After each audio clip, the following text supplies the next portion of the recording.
Local programming on KRWG made possible in part by viewers like you. Thank you.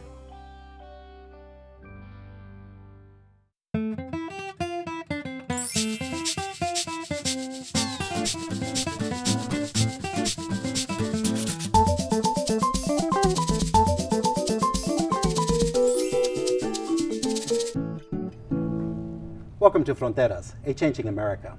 I'm Edmundo Resendez. Dr. Katherine Souza is CEO for Big Brothers and Big Sisters of SouthWestern New Mexico.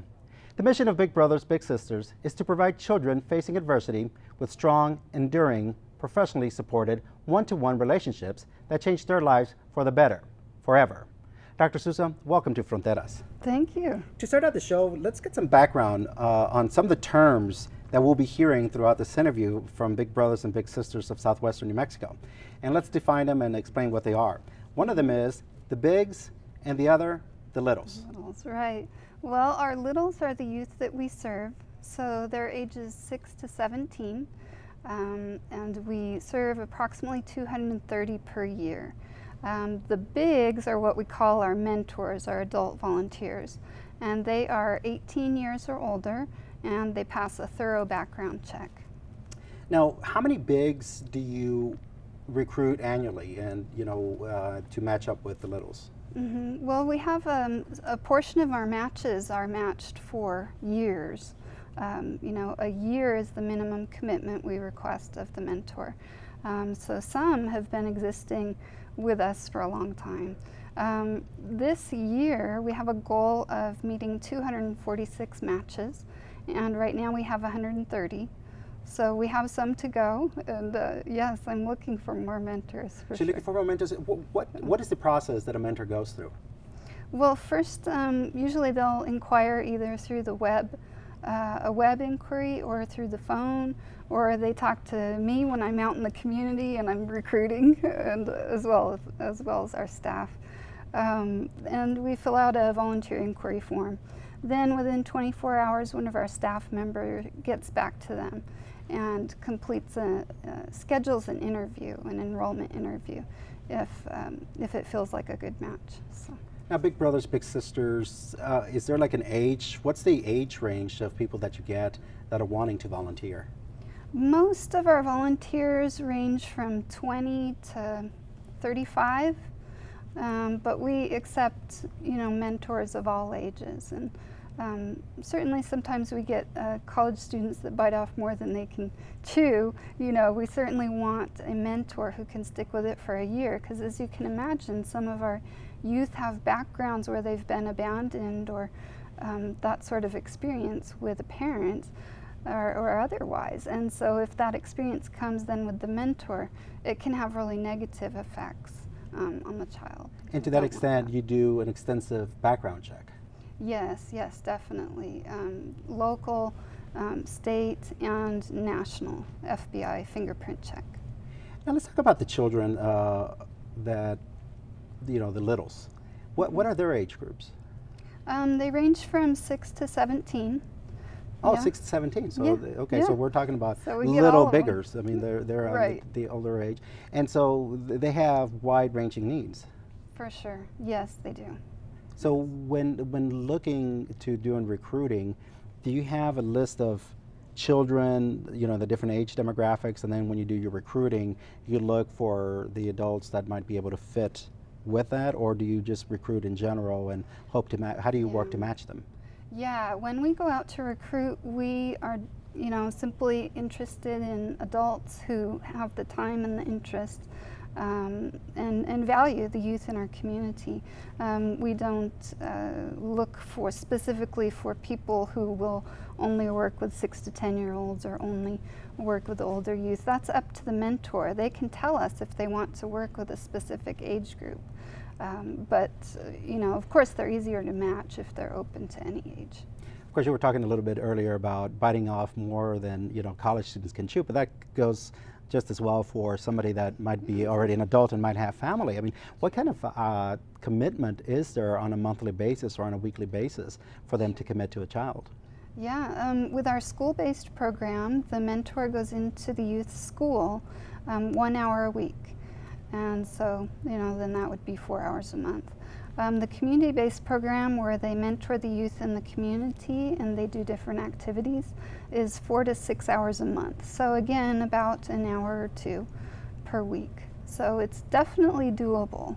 So it's an hour or two minimum a week, but that's not, the maximum. They can pretty much, Right. depending on what kind of activities they decide to do with a child. Yes, and most of our mentors spend 8 or more hours a month with the youth. Because the experience not only is very rewarding for the youth, but also for the mentor. I think the mentor, the big, comes in believing they'll help, a young person a little in our community, and then they don't always realize all the benefits that they receive from volunteering. Well, I think that in looking to recruiting mentors, I think that is very key, is to that, yes, you are helping a child, but in a lot of ways, you're helping yourself to really get to learn about what's happening in community, and a lot of things that are changing, because I would imagine that I, as an adult, the things that I did when I was a child are totally different than what children are doing. And I have a 13-year-old daughter and I have a 3-year-old daughter, and they certainly, the things they want to do are totally different than what I want to do, but at the same time it's rewarding to be involved with what they want to do. And which brings me up to this question, is there training that's involved with the bigs to educate them on things to expect, things to the kind of activities that they should be doing? Oh, definitely, yeah. During the enrollment process, there's like orientation and training, and that's to give them, a lot of mentors are concerned, what could I do with my little? And so we definitely give them plenty of ideas of what they can do. As well as things that might come up during the match, so they have an awareness, that sometimes, youth might bring up difficult subjects, and that they can be prepared to handle those. And we also do... And they can't always answer no with no comment. Right, right. Yeah, well, that's part of being a mentor, is providing that guidance, so it's valuable. Well, let's talk about the children, the needs of the children, as you look to recruiting bigs. How do the children come to Big Brothers and Big Sisters looking for a mentor? Sure. Well, they can be self-referred. Sometimes youth will actually contact us. They can be referred by their parents. Parent can call in. We certainly get a lot through school referrals, teachers and counselors. Other nonprofits refer families to us if they know a young person is struggling. So there's a variety of ways.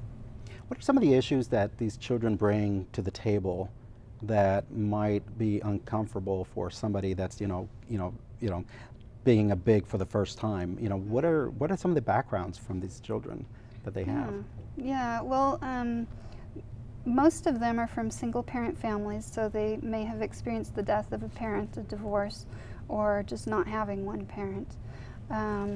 They've definitely experienced poverty.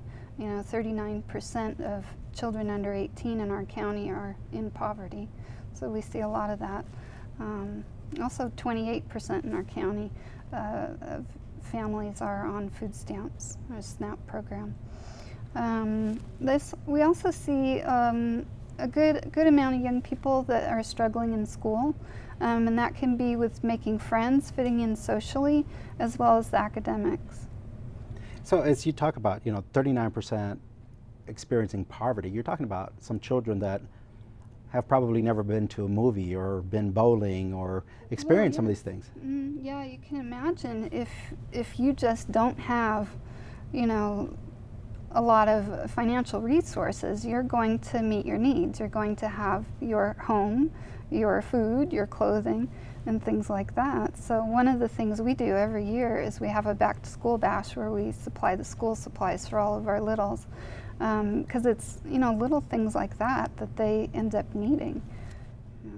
And so do these children come from single children homes, so they have brothers and sisters? Because again, it's not necessarily that they need a big brother, they're looking for a mentor, not necessarily Right. An actual big brother. Right, yeah, definitely a mentor. And actually it's pretty common for us to have sibling groups. Okay. So it'll be Joe and then his sister Sarah and then maybe another sibling, and we serve all of those youth. Is it more, as you have with the littles, the children, do you have more boys than girls, or is it about the same? More boys are referred to us than girls. Really? Okay. And then on the other end, we have more female mentors than male. So we have that sort of unequal thing going on where, we have a lot of female volunteers, so then we'll be recruiting young female littles, and then we're definitely always looking for male volunteers. Is this a male fear of commitment, not wanting to volunteer, to sign up to be mentors? Or, why is there more female than male mentors? Well, some of the reasons I've heard from them are, I don't know what to do with the little, which we can help with, absolutely. And the other is that they don't want to replace and be like a father figure. They want to guide, but they don't want to come in and be expected to be like a family member sometimes. Now, as relationships last years and years, certainly feelings change and that fear goes away, I think. So you're looking for men that might be on the mature side, that it can come in and work with the littles and not be afraid of making that commitment to teaching them and guiding them. And I think that, again, when I hear big brothers, big sisters, I'm thinking definitely a mentor, somebody that's willing to show a kid how to catch a ball, to how to go to a movie and eat popcorn. And that seems to be, that's something that we all know how to do, whether you're male or female. Right.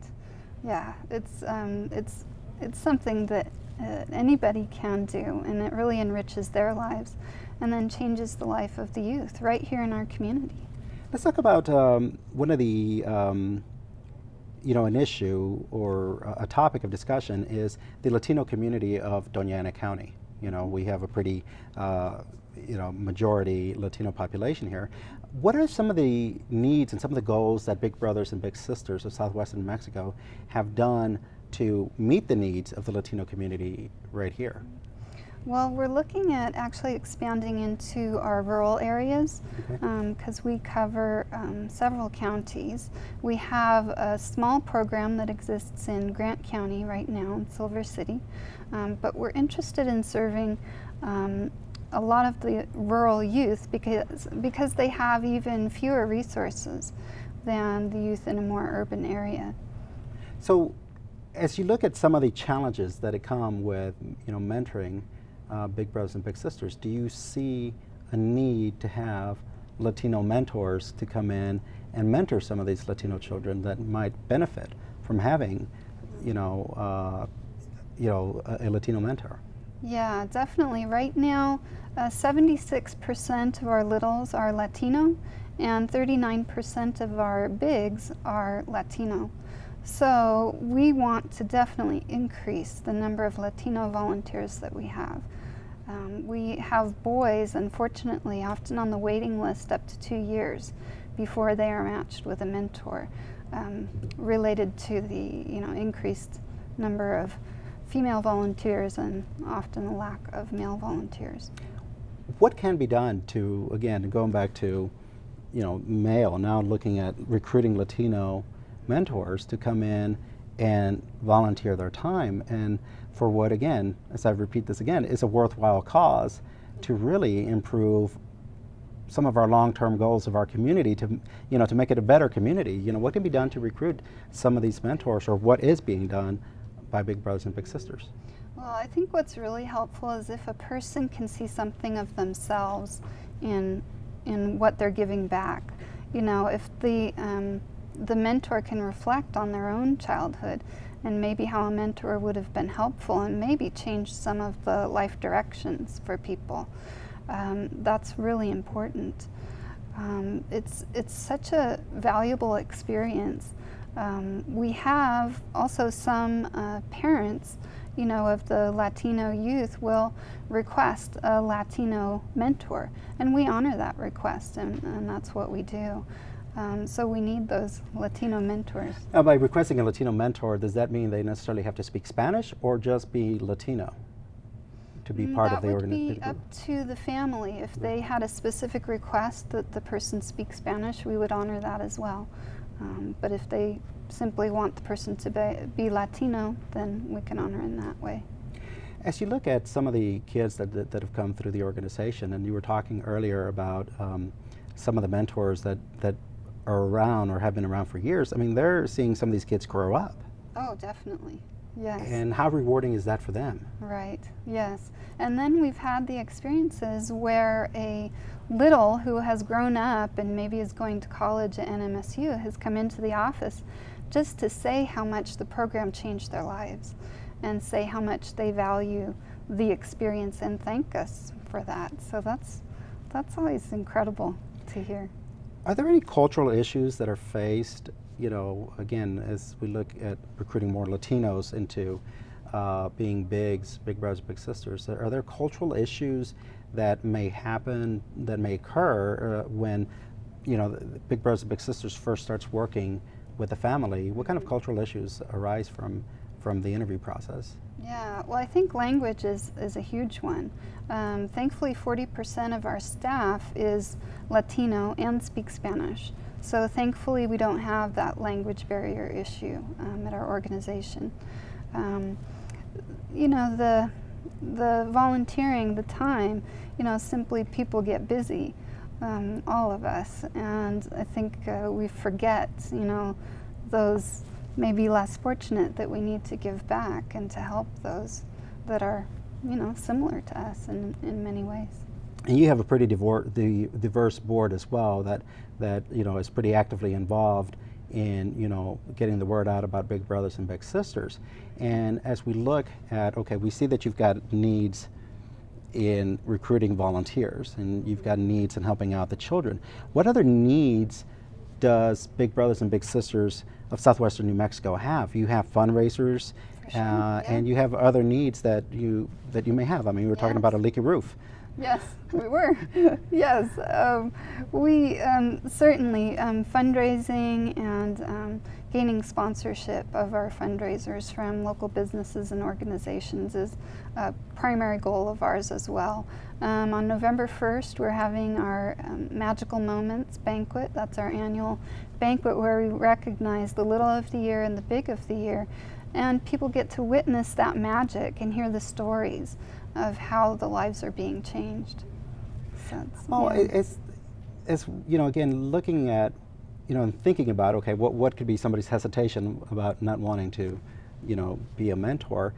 You know, what's a financial commitment that a mentor might have coming into a situation to being involved with Big Brothers and Big Sisters? Well, there's no cost to being a mentor, of course. And then regarding activities with the little, we regularly email our mentors free and low-cost activities that are happening in the community.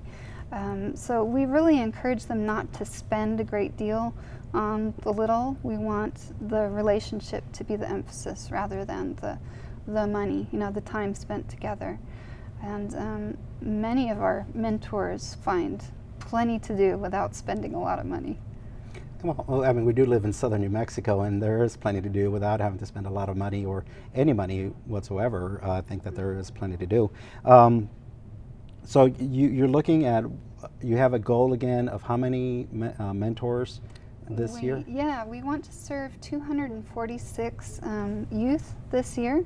So then, of course, that creates the need for 246 mentors.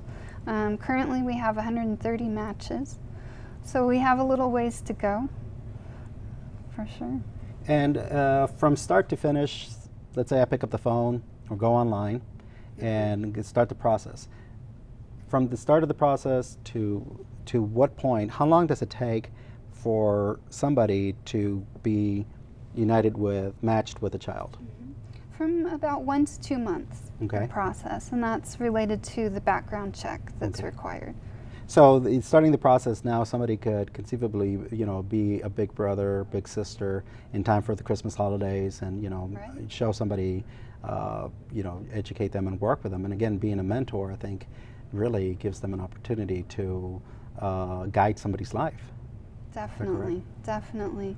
Yeah, and it's incredible. We often match people on important characteristics or experiences, like maybe this mentor also really struggled in school, or this mentor also, their mother had died when they were young. So really, the match is made very carefully, and it's done in such a way to promote the relationship. So oftentimes when they meet, they already have a lot in common. So as you talk about having in common, I mean, what kind of things, other things do you look for? For professionals, for blue collar workers. I mean, what's missing? I mean, do you have too many lawyers? Do you have not enough doctors? What kind of volunteers need to come in and say, you know what, you could be a good example for the next great writer, or the next great artist, or the next great lawyer? Mm-hmm. Well, any mentor that has, helpful connections in the community is certainly welcomed, as any mentor is. But should they have important connections or status in the community, that's always helpful. We have some mentors whose employers sponsor our events. They have allowed us in to have recruitment presentations to employees. They post our materials in the business or organization. So it's a good mix. As CEO for Big Brothers and Big Sisters of Southwestern New Mexico, what's the highlight of your day or a highlight of your week? Oh, well, definitely when there is a match meeting happening in the office. That's, the little is meeting the big for the first time. And you can just see the excitement, you can feel it in the office, and just to see them together and to meet each other. Oftentimes the child is just excited beyond belief because they've been waiting, at least a month usually, sometimes much more. And they just are really looking forward to meeting this person. It's beautiful. And what kind of moments have you or your staff experienced from mentors, who have come in and had a highlight or maybe even something, worthwhile sharing? Oh, yeah. Well, they'll come in and speak about their little graduating high school, which, of course, that's what we want all of our littles to do, is graduate high school. And then the mentor gets to be a part of that and has come in and spoken to us, of it's incredible because when they were matched, when the little was maybe 11 or 12, they weren't sure how this young person would do in school. And then to see them graduating and to feel that the person had some hand in that positive outcome is just As we look at some of the pictures right here, I can't help but see the big smiles of these children, but almost the bigger smiles by the mentors. And I think, again, as you look to recruit mentors, I think that it's pretty fair to say that it's a good time and a good opportunity to have a great moment. Yes, definitely. It changes the young person's life, but also the mentor's life. How can a mentor get involved? What do they need to do? Sure. Well, they can give us a call at our office or visit the website, and we'll fill out one of the volunteer inquiry forms with them. And then we can schedule an enrollment interview if it sounds like a good fit for the person. And again, there's no financial commitment to be involved with Big Brothers and Big Sisters. Right. No. You're looking for Latino community members that could be involved to be mentors, but not just Latinos. You're again looking for 246 mentors for youth, and you have 130. So you've got some work to do, or we've got some work to do to get you some members out there. Yes. Okay. And so again, they can go to 575-523-9530, and the website is right here on the screen. It's bbbsofswnm.org, and they can start the process. And anything in closing you'd like to say to let people know about the importance of being involved with Big Brothers and Big Sisters? Sure. Well, I'm just thankful to be a part of it. I've worked with youth my entire career, and this is another step in helping youth. I think, as in many things we do, the relationship is integral. And what Big Brothers Big Sisters does is provide those safe, healthy relationships to youth in our community. That impacts our community in many ways, you know, economically, education related, you know, your workforce, of course, is always a concern. Youth who are mentored do better. And you, in addition to, you know, doing one-on-one activities with the children, you have some group activities, some fundraisers, like you have a mud volleyball tournament where people literally get down in the mud and play volleyball, correct? Right, yes, that's every year in August, and it's out at the fairgrounds. And we had 50 teams, lots of people getting muddy, having a great time. And all for a good cause. Absolutely. Well, Dr. Katherine Souza from Big Brothers and Big Sisters, CEO of Southwestern New Mexico, whose mission is to provide children facing adversity with strong and enduring, professionally supported, one-to-one relationships that change their lives for the better, forever. Dr. Souza, thank you very much and for coming to Fronteras, and we look forward to talking to you again. Yeah, thank you.